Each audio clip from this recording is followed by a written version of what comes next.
سورۃ النحل آیت نمبر 92 وَلَا تَكُونُوا كَالَّتِي نَقَضَتْ غَزْلَهَا مِن بَعْدِ قُوَّةٍ أَنْكَاثًا، تمہاری حالت اس ایک عورت کی سی نہ ہو جائے جس نے بکھیر کر رکھ دیا اپنے سوت کو، اس کو اچھی طرح سے کاٹنے کے بعد۔ یہاں پر یہ بات اگرچہ اس عہد و پیمانہ یا اقرار نامے کے سلسلے میں بیان کی گئی ہے جو انسان اللہ تعالیٰ سے کرتا ہے، یا جو انسان انسانوں سے کرتا ہے، یا جو انسان اللہ تعالیٰ کی دیگر مخلوقات کے ساتھ کرتا ہے، لیکن یہاں پر یہ بات اس سلسلے میں بھی فٹ ان بیٹھتی ہے کہ اے مسلمانوں، تم نے 30 یا 29 دن کے روزے رکھے۔ ایک ٹریننگ کورس تھا جس میں آپ نے ایک عادت اختیار کی، جس میں آپ نے ایک سکل سیکھی، جس میں آپ صبح سے لے کر شام تک بھوکے تھے، اور اس اثنا میں آپ نے کوئی بھی برا کام یا برا فعل نہیں کیا۔ آپ نے تقوی کی وہ روش اختیار کی جس کو مقصد ٹھہرایا گیا تھا ان روزوں کا۔ Now please be noted، جو ریسٹ آف 11 منتھس آنے والے ہیں ان میں تمہاری حالت اس ایک عورت کی سی نہ ہو جائے نقضت غزلها من بعد قوت انکاسا، جس نے اپنے سوت کو بکھیر کر رکھ دیا اس پر بڑی محنت اور کوشش کرنے کے بعد۔ یا یہ ایسی بات ہے کہ آپ نے مقوی غذا کھایا، ابھی نیچے حلق سے اتارا ہی نہیں تھا کہ آپ نے کائی کر کے اس کو باہر نکالا۔ کیا ایسے کسی کھانے سے آپ کو فائدہ پہنچ سکتا ہے؟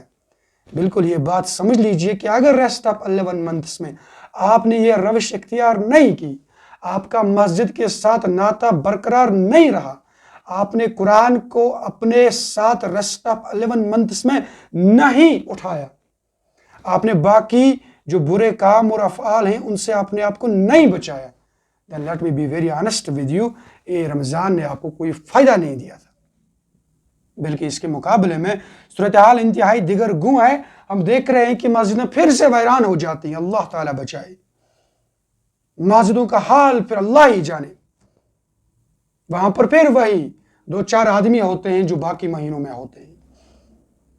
کیا یہ شرک نہیں ہے کہ آپ ان ایام میں اللہ تعالیٰ کی عبادت و پرستش کرتے ہیں لیکن ریسٹ آف 11 منتھس میں آپ اس کو نہیں مانتے ہیں؟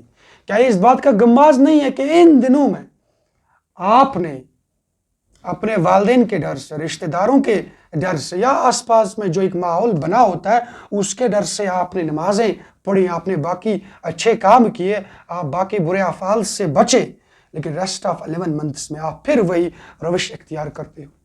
بلکہ حال اس سے بے حال ہے۔ آپ دیکھ رہے ہیں کہ بالکل جو ہی عید الفطر کی نماز ہم مکمل کر چکے ہوتے ہیں، نوجوان لوگ سیر سپاٹوں پر نکلتے ہیں، پکنک سپاٹس پر نکلتے ہیں، مارکیٹس میں رش ہوتا ہے، اور یہ بھی دیکھنے میں آیا ہے کہ پھر اسی دن عید کے روز کئی سارے حادثات رونما ہوتے ہیں جس میں بعض جوان اپنی زندگی سے ہاتھ دھو بیٹھتے ہیں، بعض زخمی ہو جاتے ہیں۔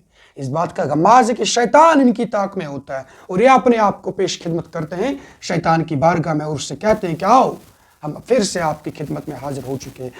لاسٹ 29 اور 30 ڈیز میں آپ پر بھی کچھ قدغن تھی، ہمارے اوپر بھی کچھ پریشر تھا، لیکن پھر سے ہم بھائی بھائی ہو گئے۔ کیا شرک نہیں؟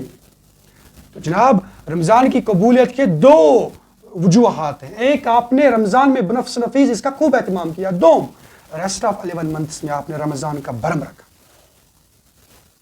آپ یہ سمجھ لیجئے کہ یہ ایک ٹریننگ کورس تھا، اور ٹریننگ آپ نے اس لیے حاصل کی کہ ریسٹ آف 11 منتھس میں آپ کو کوئی ڈیفیکلٹی پیش نہ آ جائے۔ اصل جو عید کی مبارکبادی کے حقدار لوگ ہیں وہ وہی ہیں جو اس سوت کو برقرار رکھیں گے، اس کو اپنے اوپر پہنیں گے، نہ کہ اس کو بکھیر کر رکھ دیں گے۔ اللہ تعالیٰ زیادہ بولنے سے زیادہ سننے سے زیادہ عمل کرنے کی توفیق عطا فرمائے۔ ونس اگین میں اپنی طرف سے تمام اہل اسلام کو عید کے اس بابرکت موقع پر اس دعا کے ساتھ بہت ساری مبارکبادیاں پیش کرتا ہوں کہ یا رب کریم خداوندہ، ہم نے جتنی بھی عبادات اس رمضان میں کی ان کو اپنی بارگاہ میں شرفی قبولیت بخشے، اور ریسٹ آف 11 منتھس جو ہمارے سامنے ہیں ان میں ہم اسی روش پر قائم رہے جس روش کو ہم نے رمضان میں اختیار کیا تھا، اگر وہ روش اچھی تھی۔ السلام علیکم ورحمۃ اللہ۔